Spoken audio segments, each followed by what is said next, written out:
फिर से मुस्कुराए और मिलके गुनगुनाए हैं गुमशुदा जो खुशियाँ सारी वो ढूंढ लाए। आओ फिर से मुस्कुराए मॉर्निंग विद फरा।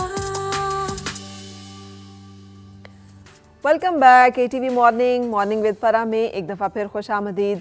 आज हम बड़ी सिंसियरली कोशिश करेंगे जितनी इन्फॉर्मेशन हमारे पास अवेलेबल हो सके वो हम आप तक पहुंचाएं कि अपने बच्चों की सेहत और ख़ास तौर पे जो एक कंसर्न होता है हर वालिदैन का कि कद जो है बच्चों का वो मुनासिब हो ताकि उनकी शख्सियत भी खूबसूरत लगे, वो ज़िंदगी में किसी एहसास कमतरी में मुब्तला भी ना हो जो कि नहीं होना चाहिए, और उसके साथ साथ ये कि वो अपनी ज़िंदगी को भरपूर अंदाज में जी सकें। सो हमारे पास जो पैनल है उसका तारुफ मैं आपसे करवाती रहती हूँ। हमारे साथ रूहानी जो रहनुमाई के लिए हमने दावत दी हुई है जनाब अंजुम इरफान साहब को। निदा बैठी हैं जो कि न्यूट्रिशनिस्ट हैं और न्यूट्रिशनल गाइडलाइन हमारे साथ शेयर कर रही हैं। डॉक्टर इम्तियाज़ हैं, इंटरनल मेडिसिन के हवाले से इंफॉर्मेशन शेयर कर रहे हैं। बिलाल रिजवान है, डॉक्टर बिलाल रिजवान फिजियोथेरेपिस्ट है, और अभी हम आपको वो एक्सरसाइजेज बताने वाले हैं जिनके ज़रिए आप बच्चों के कद बढ़ने में वो एक्टिविटीज़ जो हेल्पफुल हो सकती हैं। लेकिन बिफोर दैट डॉक्टर इम्तियाज़, हमने बात की थी गट एब्जॉर्प्शन की कि बच्चों में बाज़ औक़ात पेट के कीड़े एक ऐसा मसला होता है कि जो तमाम मसलों की जड़ होता है और हमें पता भी नहीं चल रहा होता, या और भी किस तरह से गट एब्जॉर्प्शन इफेक्ट हो रही होती है। जी बिल्कुल, आपने स्पेसिफिकली कीड़ों का कहा तो ये this is a very common reason जो थर्ड वर्ल्ड कंट्री बेसिकली सब कॉन्टिनेंट में जो कीड़े हैं, पेट में कीड़े हैं, उसकी वजह से anaemia is one of them. Absorption पे वो इतना इफेक्ट नहीं करती, पर एक्चुअली वो सारे जो न्यूट्रिएंट्स थे वो खुद खा लेते हैं, तो that's why you don't get it, बच्चे को नहीं मिलता, न्यूट्रिशनल डेफिशिएंसी उससे हो जाती है। स्पेसिफिकली आयरन वगैरह और उसकी एनीमिया जो है द मोस्ट कॉमन वन, ठीक है। तो ये एक चीज़ है। हम यूजुअली जब आते हैं बच्चे एनीमिया के साथ तो हम उनको टेस्ट भी करा सकते हैं, पर इनवेरेबली हम उनको एंटी वर्म्स मेडिसिन दे देते हैं। एक ही वो एक मिलता है डोज के एज के हिसाब से, आप एक ही दफ़ा एक डोज दे रहे हैं, that's usually clear them for the next couple of months. लेकिन वो सिम्टम्स क्या है जो अगर वालिदैन को नजर आए तो उन्हें अलर्ट होना चाहिए? जी जी, सिम्टम तो एब्जॉर्प्शन में अगर नहीं है बच्चों के तो एक तो ये होगा कि वो उसका वेट कम होता जाएगा, ठीक है। दूसरा ये कि पेट में उनको क्रैम्प्स वगैरह या ब्लोटिंग इस किस्म की sensation, diarrhoea is another, loose motions आएंगे बार बार, तो इसका मीन्स कि गट जो है वो एब्जॉर्ब नहीं कर रही है, गट में कोई इन्फ्लेमेशन या सोजिश है जिसकी वजह से एब्जॉर्ब नहीं करा। ग्लूटन या coeliac disease is the most common one, और जो बड़ा वो है जैसे आप प्रोटीन्स या वीट बंद करते हैं वो सोजिश कम हो जाती है और एब्जॉर्प्शन नॉर्मल हो जाती है, बच्चा ग्रोथ बिल्कुल पिकअप करता है। इट्स वेरी ड्रामेटिक, 3 मंथ्स में वो काफ़ी केजी वेट करने को तैयार और absolutely become normal as well. So ये अगर कंडीशन नहीं है कोई, अदरवाइज बाय डिफ़ॉल्ट एब्जॉर्प्शन तो नॉर्मल होगी, ठीक है। लेकिन कुछ और भी लोग कहते हैं कि अगर वो इवन वो सुस्त है, पढ़ाई में भी फोकस नहीं कर पा रहा, सो ये भी कुछ साइन सिम्टम्स ऐसे हो सकते हैं जो हो सकता है कि उसको आयरन डेफिशिएंसी। बिल्कुल, देखिए वो तो बहुत सारी lot of the deficiencies got similar sort of symptoms. Fatigue जिसको आप थकावट कहते हैं वो विटामिन डी में भी हो सकती हैं, वो एनीमिया में भी हो सकती हैं, थायराइड की कमी की वजह से हो सकती हैं, ग्रोथ हार्मोन जो आप कह रही हैं वो वाली। तो it's so many things it's called similar symptoms, it's very difficult to tell which one is it. आपको पहले जैसे डॉक्टर उसामा ने भी कहा, you have to identify where is the problem, deficiency किस चीज़ की है, किस वजह से ये हो रहा है, then you go on from that one कि उसको करेक्ट करने के लिए। तो ये जो फाइंड आउट करना होता है it's the most difficult one, specially अगर सिम्टम्स मिलते जुलते हैं। Fatigue is the most common one. मेरे 80% 70% क्लिनिक्स में जो लोग आते हैं थकावट के साथ आते हैं और आगे और कुछ खास नहीं होता, तो that is become a very big broad उसकी वो होती है। सेम बच्चों में अगर थकावट, अगर वो वाकई जनरली वो थकावट, एक तो ये कि वो ही और she is very interested in the gadget, not वो इंटरेस्टेड नहीं है खेल वगैरह में, वैसे ही उनकी very much focus on that one. वो थकावट नहीं हो कि नहीं मैं थका हुआ हूँ, ये वो जैसे एक्चुअली फिजिकल थकावट जो कि वाकई चले तो वो बैठ जाए कि मैं चल नहीं सकता, मेरी टांगों में दर्द हो रहा है, ये चीज़ें। So these are thing weakness आपको लग रही है, उठने से बैठने जब बैठा होता है और उठ रहा होता है, मसल वीकनेस उस वक्त पता चलती है, लिफ्ट करे कोई चीज़, तो ये चीज़ें अगर हो तो वाकई आपको पता चलिए there is some deficiency, weakness, muscles weak है for some reason that one, ठीक है। तो ये चीज़ें उस वक्त आपको देखनी चाहिए। बिल्कुल सही। अच्छा डॉक्टर बिलाल, काफ़ी देर से आप खामोश बैठे हुए हैं, तो मैं चाहूँगी कि अब आप अपने एरिया ऑफ एक्सरसाइज में आएँ ताकि हम वालिदैन को वो स्ट्रेचेस बता सकें या वो एक्सरसाइजेज बता सकें जो कि वो अपने बच्चों को घर में भी, इंडोर्स में भी, या छोटी सी भी कोई स्पेस है तो वहाँ पे करवा सकें।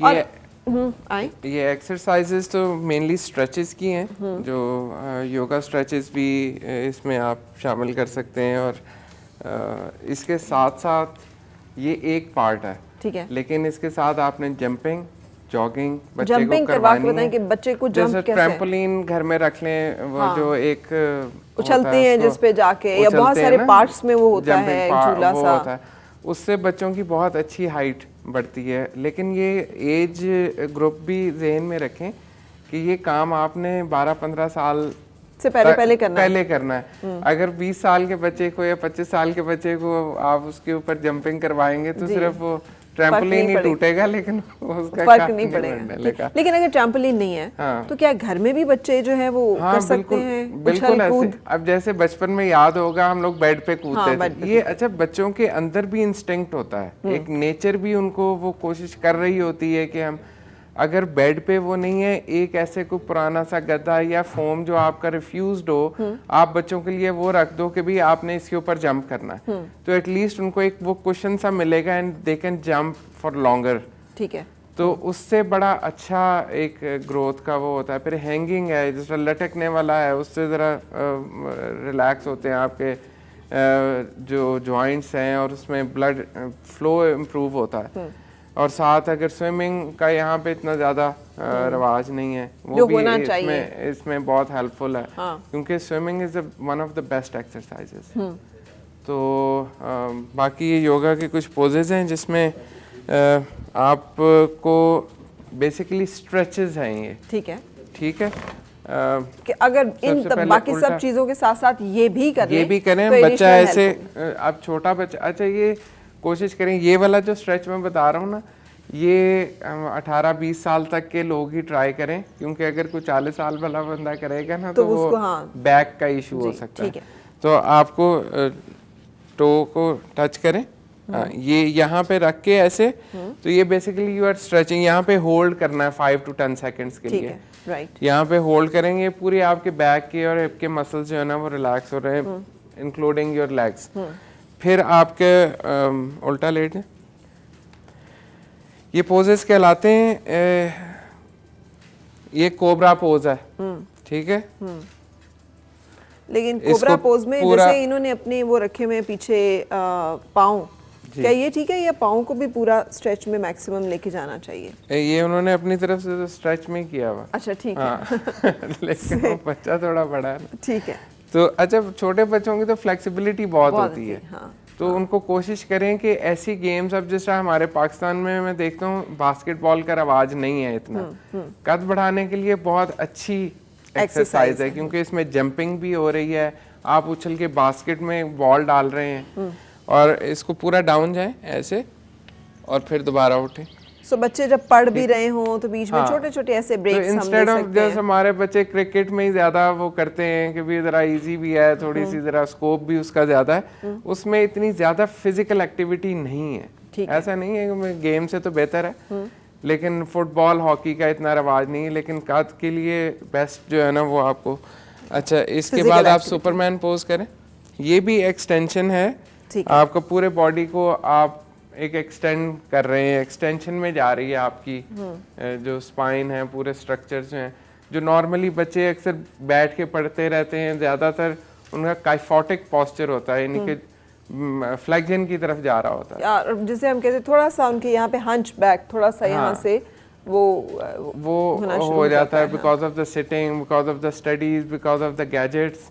तो वो उसके एंटी लेके जाएं ताकि एक आपकी जो ग्रोथ है वो स्ट्रेटर मैनर में हो। ठीक है, और ख़ास तौर पे इस प्रॉब्लम को ज़रा ज़्यादा टारगेट कीजिएगा, क्योंकि अक्सर बच्चे जो हैं उनके पोस्चर्स भी कार्टूनिक मूवमेंट्स के साथ तो थोड़ा सा उस तरह से होता है, तो उसमें कैसे हम हेल्प करें कि कम से कम वो अपना एक हेल्दी पोस्चर मेंटेन करें? एक तो उसमें बायो फीडबैक, बच्चे को बार बार बताएं कि बेटा चेस्ट आउट करके चलें, राउंड शोल्डर्स ना लेके जाएं। इसकी एक वजह हमारे बैग्स भी हैं, हम इस पर डिस्कस भी कर चुके हैं कि बच्चों के हमारे जो रिकमेंडेड वेट्स हैं उससे कुछ 3 to 4 टाइम्स ज़्यादा हमारे बैग्स हैं, जिसकी वजह से बच्चा ऐसे करके चल रहा होता है, वो हर वक्त समझ रहा होता है मेरे पीछे इतना वजन मौजूद है।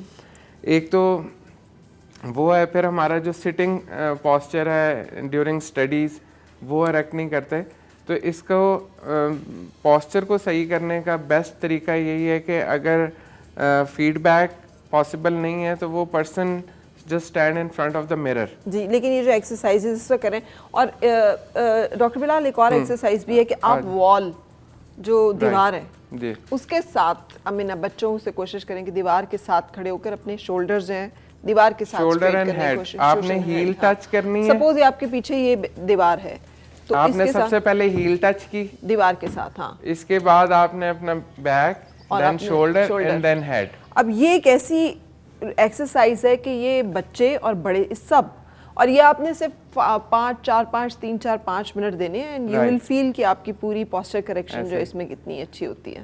बिल्कुल ऐसे ही है, बल्कि ये जितना ज़्यादा एज वाले लोग करें ना उनको ये ज़्यादा फील होगा कि उनका हेड टच नहीं हो रहा। हाँ, बड़ों को फील नहीं होगा कि उनका हेड जो है वो टच नहीं हो रहा दीवार के साथ। नहीं, बड़ों को ज़्यादा फील होगा कि मींस ये ऐसे खड़े होंगे ना तो यहाँ तक आएंगे और वो कोशिश करेंगे कि हेड लगाएं पीछे साथ, लेकिन नहीं जाएगा। They might need some support कि कोई पुश करे और फिर उनको लगेगा कि यहाँ पे बहुत ज्यादा स्ट्रेच आ रहा है। तो बेसिकली काइफोटिक पोस्चर कहते हैं इसको, जिसमें आप फ्लेक्शन की तरफ या झुकने की तरफ इंक्लाइन हो जाते हैं विद द एज। सही।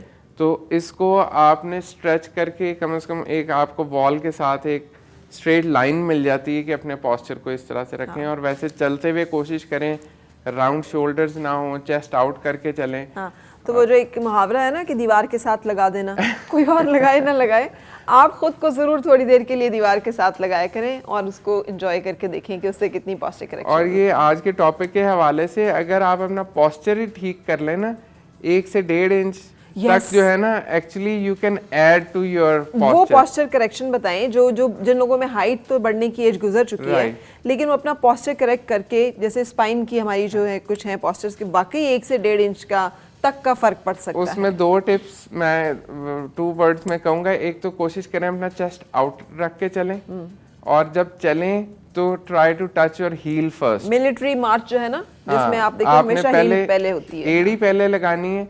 आप ऐसे करके चलेंगे तो डिफरेंट हाइट आएगी। ओके, ठीक है, थैंक यू वेरी मच। सो यहाँ पर हम एक ब्रेक के लिए रुक रहे हैं और ब्रेक के बाद हम बहुत सारी जो बातें कर रहे हैं अब हम आपको हर्बल रेमेडीज़ बताएंगे कि वो कौन सी चीज़ें हैं जिनको आप घर में एवरीडे यूज़ में अपने ला सकते हैं, जिससे कि हो सकता है आपको न्यूट्रिशनल डेफिशिएंसी पे भी मदद मिले और अदरवाइज़ भी आपको ऐसी चीज़ें खाने को मिलें जो आपकी और बच्चों की सेहत के लिए अच्छी हैं। Stay with us. और मिलके गुनगुनाए हैं गुमशुदा जो खुशियाँ सारी वो ढूंढ लाए। आओ फिर से मुस्कुराए मॉर्निंग विद फराह।